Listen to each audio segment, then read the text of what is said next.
Let's talk. Giles Brown. Face to face, finding justice for my murdered twin brother. When his identical twin brother Simon was kicked to death, all Nick Dawson felt for the killers was hatred. Struggling in a world where his mirror image had vanished, he came to realise there was only one way to stop the torture. Is the subject of a fascinating, compelling, and a book that will make you think very hard indeed about justice. Delighted to say that I'm joined live on the line by Nick Dawson himself. Nick, good morning to you. Good morning. Thanks for joining us this morning. Tell us a little bit about your brother, about Simon. Yeah, Simon and I were identical twins. We grew up in a village in Cumbria, on the west coast, just on the edge of the Lake District. Born 10 minutes apart. We were very much, in the early days, very, very identical. We could tell us apart. Classic identical twins. Mum would always dress us the same, and teachers couldn't tell us apart. We could play little tricks. We were very much companions. Being a twin, if anyone listening knows, as a twin themselves, that you are your life companions. You protect each other. You've incredible empathy, and you talk the same, you look the same. In the early years, my mum would always dress us the same, we had a wonderful, idyllic childhood. Actually, we grew up in a very countrified environment, as I say, on the edge of the Western Lakes, and we spent most of our early childhood sort of camping on the edge of the lakes. We used to cycle, and we used to we lived in a really a massive house with huge garden, it was just a wonderful childhood. So this is all idyllic and far from perhaps the sort of urban sprawl and the problems it might have until was it 1998, and then the unthinkable happens. Just explain, if you can, briefly. I don't want to go into too deep forensic detail about it, but is this something that is an accidental? I mean, what's the situation? And let's just start with the situation itself first, please. Yeah, it was just a massive shock to the family. It was a bank holiday weekend in 19. My brother and I, my brother Simon, I'm Nick, and we just turned 30. We just had our 30th birthday, and I was actually settled down. So we started to slowly diverge a little bit as twins. I was settled down. Simon was still a bit of a party animal, liked his nights out. Went out with his friends to a nightclub. I think the first time we'd been to this particular area. Wasn't familiar. He was staying at a friend's house. In the days where there's no mobile phones, so he lost contact with the people he was with that night. Came out alone from the nightclub. He got hopelessly lost because he was trying to find his way to a friend's house where he was going to spend the night. And whereabouts was this, by the way? Is it in Cumbria? It's in Cumbria. Is he where is he? This is actually in where he lived at the time, which is on the Wirral, right, in Merseyside, close to a place called Bromborough. And he asked two young lads directions naively, not thinking much of it. And these two young lads were probably not kind of people that you want to meet on a lake dark night. They tricked him and they walked him into a park. They said, "We're going that way. We'll take you where you want to go." Simon probably quickly realised he probably made a mistake. And when they got him into the park, they attacked him, and they ended up stamping him on him. They beat him up very severely for whatever he had on him. It was robbery motivated initially, and during the course of the attack, they were wanting to get his PIN number for his cash card, and they would actually stamp on him, knock him unconscious, bring him round. There was a pond in the park where they were attacking him, a fishing pond. And they did get Simon's PIN number, but then as they left Simon unconscious after attacking him very severely, they lifted him and threw him in the fishing pond, unconscious, and he drowned.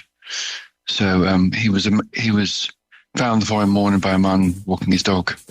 And so Simon was murdered. The shock, obviously, for the family is just devastating. I mean, this isn't a movie where you've got to build up to this situation. You're presumably just sitting at home and get a phone call, or your parents get a phone call. We talk about impacts that these things have on the family, but it must have been absolutely world shattering for you. It's horrific, really, and you don't. There's a whole range of different emotions. My dad called me up and he told me straight away. My dad had just been to the mortuary to identify Simon after he was reported missing that weekend. And I kind of describe it as almost floating above the space and looking down on this thick fog of chaos, horror, disbelief, pain, grief, anger, thinking, is this a living nightmare? And you get together as a family. There's police, there's journalists, there's neighbours wanting to help, and we all descended on my parents' house. My older brother and me, and we were both married. My brother and I were both married, or we were still both married, and just trying to make sense of it. And you don't eat or you don't sleep for several days because you're completely shocked. You're in despair. It's hard to describe. That must be the range of emotions you go through, from despair to rage to grief to impotence because you should have been, to guilt. I mean, literally the whole spectrum, as it were. Yeah, the what ifs, the questions, the whys. There were possibilities that Sam was going to see me that night, and because we'd been travelling up north, and it didn't happen. And you think of those sliding door moments when maybe he hadn't decided to go out that night or whatever. And then the questions of what happened, you don't really know. At this point, we didn't really know what had happened. It was just that he'd been found beaten up and drowned. And so, the police latched on very quickly that I was an identical twin. So it was quite a big thing for me to help. And that's what I ended up doing. So when you say, so how did you end up helping then in that case, and how quick were the perpetrators sort of before they were apprehended? It was quite quick, actually, and that's why I always think, as murder victims, we've been incredibly lucky because we had a very quick arrest. I mean, in essence, the police did the usual thing, just get it out there in the media, and the detective chief inspector in charge of our case was brilliant. He got me up there in front of the press. I did a television appeal on BBC. It was on Sky as well at the time. And we got it out in the papers. I actually then also did a reconstruction of the night. I put my brother's clothes on, put his shoes on. I don't know how I did it at the time, but we basically did the walk from the nightclub. We went into the nightclub the following week, trying to jog people's memories. It was all, trying to work out what Simon would have done, and we filmed me in Simon's clothes, with, trying to get people to recognise. Presumably, there's a point where you just sort of basically shuts down and thinks, well, I want to do this because I want to bring Simon's killers to justice and find them. But afterwards, I know it's necessary, but that's to put on your siblings' clothes and reenact. That's in terms of sort of mental trauma you could suffer from that. It's absolutely huge. It is, and sometimes I think I'm still processing that trauma to this day. I think to myself, how did I do that at the time? And I have a lot of PTSD relating to what happened, and it never goes away. And I sometimes think I still suffer from doing that, but it was a complete desire to help, and kind of adrenaline kicks in, and I would have done anything. And so, but it had the desired effect. It had the desired effect. A lot of people saw it tongues started wagging, tongues started wagging, so to speak, in the community. People were pointing fingers at two lads who they knew were trouble. And what they'd done was they'd stolen £500 from Simon's account because they got this PIN number, and they gone out and bought a whole load of new sports gear, and that was a telltale sign for one of their friends that they'd come into this money. And then I think, I'd heard that there'd been some conversations in a pub that were overheard. And in essence, that the police, after 2 weeks, arrested these two lads. They actually arrested three lads in it, but they were quickly released the third boy. And because there were boys that were 16 and 19, and that's what really shocked us. So that, the two boys were arrested, or the two young men, and they were quickly realised that they were the ones involved in the attack on Simon. When you hear that, when you heard they'd been arrested, I mean, presumably, did the details of how old they were and who they were, and the fact that they'd been, buying, their desire to, this opportune thing had not only taken your brother's life, but also they went and spent the money on, sports gear. I mean, did you? How do you sort of even process that in that case? Because I suppose it's happy. The world is full of cold cases of people never finding out who, what, and why. But at the same time, there must have been relief that there had been an arrest. But also, you must have literally wanted to sort of see them hanging from the nearest lamppost, basically, because that is the way that people perhaps sometimes think. Yeah, absolutely. I think initially it's curiosity. Who are these people, who to murder my brother? But yes, I quickly jumped into anger, and I scared myself because I'm not an angry person. I'm actually a very gentle person, and Simon was. But I did have a lot of anger and hatred towards these two. And, I talk about some of this in the book where I talk about visualizing torturing them myself. My dad always said, my dad used the expression, these two young lads tortured and executed his son. And that's, it was a savage attack. They tricked him and they tortured him to death. In fact, actually, one of them, when he was arrested, was wearing Simon's watch. It was just, they had no, they were so young that they had no real understanding of what they'd done and the enormity of what they'd done.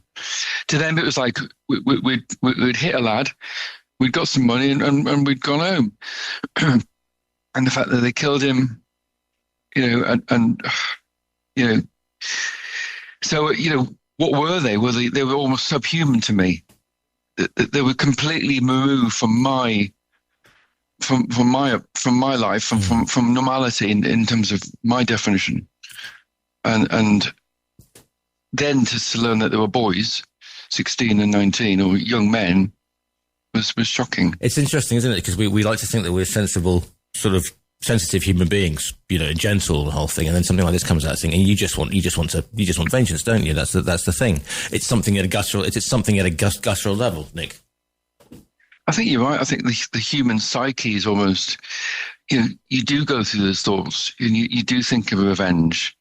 Even though in reality myself, I never thought I would actually act out the revenge.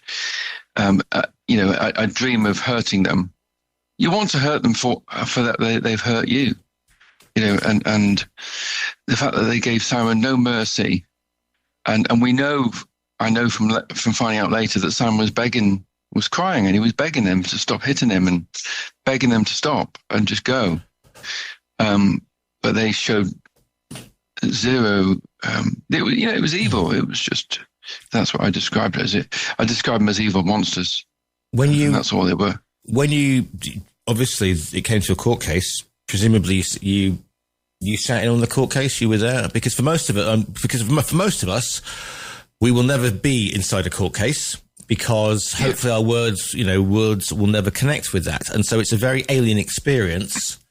I've sat in enough court cases as a young reporter before, but you see a lot of people in there. It's a whole new, quite terrifying world, even if you're not sort of, standing in the dock or presenting a witness statement. It is an alien environment. Presumably, again, there was there would be your parents, your other brother, your family. I mean, and then you're seeing this presumably would have been the first time you'd seen these two face to face. Yeah. Yeah. What goes to your mind then, Nick? Yeah, it was. I mean, we were always going to be there as a family. We attended all of. They basically got tried a year later. Yeah. At Liverpool Crown Court, both of them were tried together. They both pleaded not guilty, and so we were put through a murder trial. And I think the crux of the prosecution was whether they actually intended to kill Simon and whether they actually threw him and whether it was both of them that threw him in the pond. We went through. Yeah, I mean, for us, it's about seeing the two involved. I mean, we'd never seen them before, and to see the two kids sitting in the dock, who really just immature children, if you like, that hadn't really fully understood the enormity of what they'd done. And they were, I think they were in protection mode, so there was very much denial. Wasn't me, pointing the finger at each other.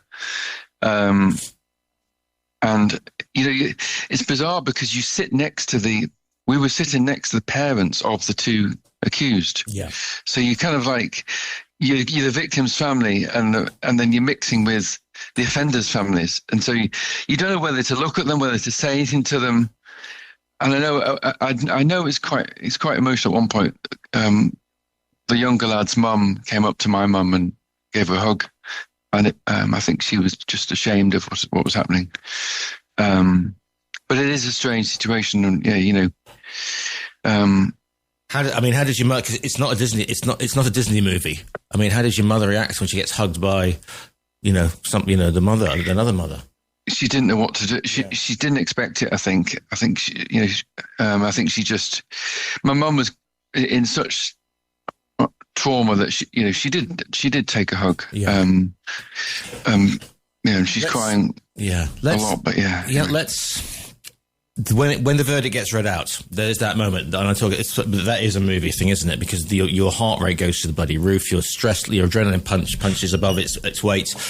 Yeah. Well, I mean, were they found guilty on was it a manslaughter verdict in the end? Was it a murder verdict? And what is your immediate reaction then? Yeah, it was guilty to murder for both of them. And I remember just going, yes, and I sort of like. And then we were just so relieved when the foreman read out guilty to both, and very emotional at that time. Things were slightly different in those days. In 1998, you weren't allowed as victims to read out any statements in court, whereas you do these days. But it was it was just a huge moment to say we've got the two people involved. They've been found guilty and send them to prison, and that's it. And you kind of forget about them. In fact, I wrote a journal throughout the trial, and I actually put down on that last day when they got found guilty, rot in hell. Again, I'm not that kind of person, but I was so angry towards them. Rot in hell, I never want to see you again, kind of thing. That was a sentiment. That was a sentiment at the time for me. Just let's try and get on with our lives. So what? Why do you decide? What makes you rethink them? Because a lot of people, and I get, and I've worked with. I've worked with people who've been in this situation in terms of being awaiting trial and whatever, and people say, you get people saying, well, a leopard can't change its spots. There's always throw away the key, all that sort of stuff, lock them up, rot in hell, as you said. There are no victim statements, so this continues though for you, doesn't it? Because you end up going into prisons, you end up explaining to offenders what is the chispa, what's the spark, as we say, that makes you have that moment that I mean, it's a big ask, Nick, for you to go back and face these situations again. What's the thing that makes you want to go back and try and understand and try and reevaluate? Well, we obviously try and move on with our lives, but it's not. There's a massive gap, and there's I never say you never ever get closure, and people talk about closure. In a situation like this, you never get closure. For me, it's about learning to live with it, and I've spent my life trying to find meaning around what's happened. After about 14 years, they did start to go through the release process. It happens, and they start to attend parole hearings. And so the big defining moment for me was being invited to speak at their parole hearings, because it had come in quite new at the time, where you'd go to the prison and you were invited to go and speak at their parole hearings, and you'd be able to read out a victim impact statement to the offender and to the parole board. So that was something that we started in 2012.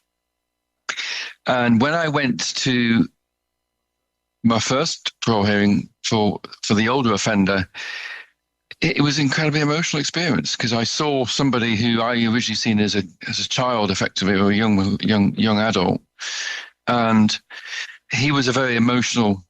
From what I could see, 'cause there's no dialogue, he's not allowed to say anything, but I saw a very emotional young man, or grown-up man at that point.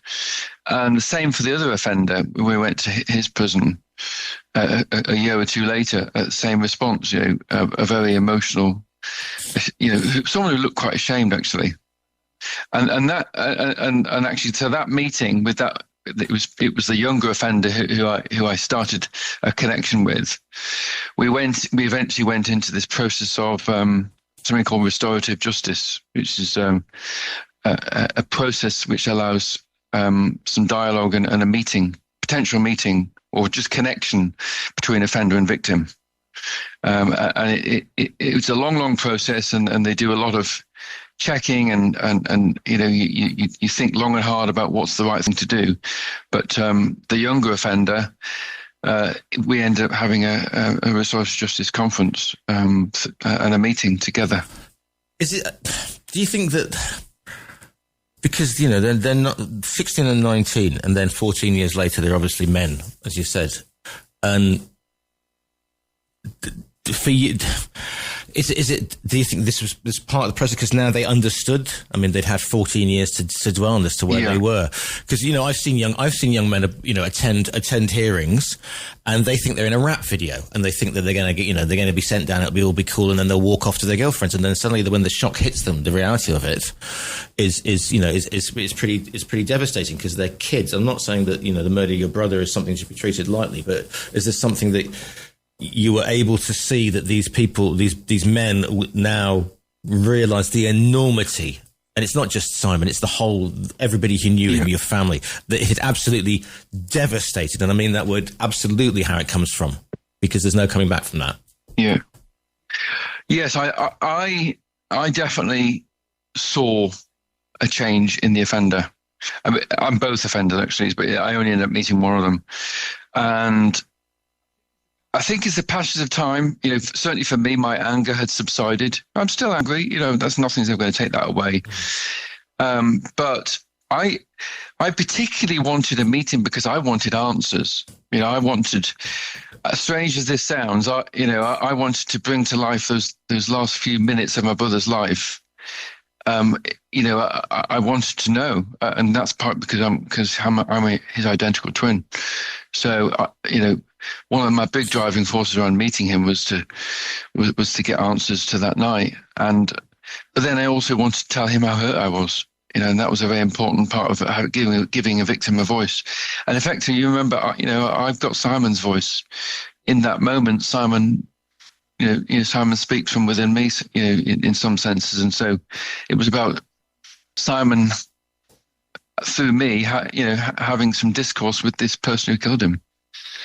When it came to actually writing the book, I mean, why did you decide to put it down on paper? And again, you've already been through this horrendous trauma that most of us, thank God, will never go through, and you've got to restoke those embers. Why, Nick? Why did you don't want to write it down?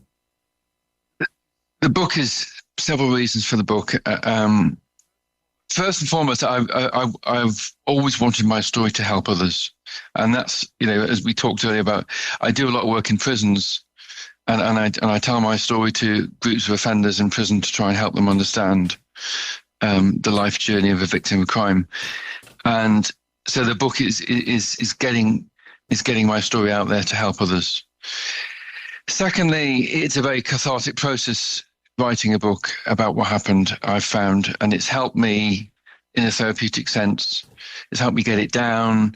It's helped me fill in some gaps, because I went away and found about a lot more about what happened on that night, especially when I talked to a lot of Simon's friends, which I hadn't done for many years. And murder is one of those horrible words. If you've had a murder of a close person in your life, it's, strange as it sounds, you actually feel quite ashamed when you talk about it, and embarrassed. And I've always have done. And it's been a very secret part of my life. It's not something you raise in the topic of conversation to anybody. In fact, in many cases, for many, many years, I pretended I wasn't a twin, and I always avoided conversations which, if people you just getting to know, they ask, have you got brothers and sisters? And I was always nervous about saying that I had a twin. So the book was partly about getting the story out there, so I'm not ashamed anymore. And it's been a big process for me in that sense. And then I didn't want the story to be forgotten. I use this expression, I want the truth to be told. I lost my dad I lost my dad in 2023. Simon's long-term girlfriend died very prematurely in her 50s. The girl that was with Simon on the night, one of the girls had died through cancer. And there was all these sort of like players in the story had passed away. And I thought, well, I want to tell the story. And I don't want to hold out anymore. It's been 27 years. And we created something quite special, I think. And I'm really proud of having something that is like a legacy for Simon and the story. The book is called Face to Face, Finding Justice for My Murdered Twin Brother. It's by Nick Dawson. You can order it.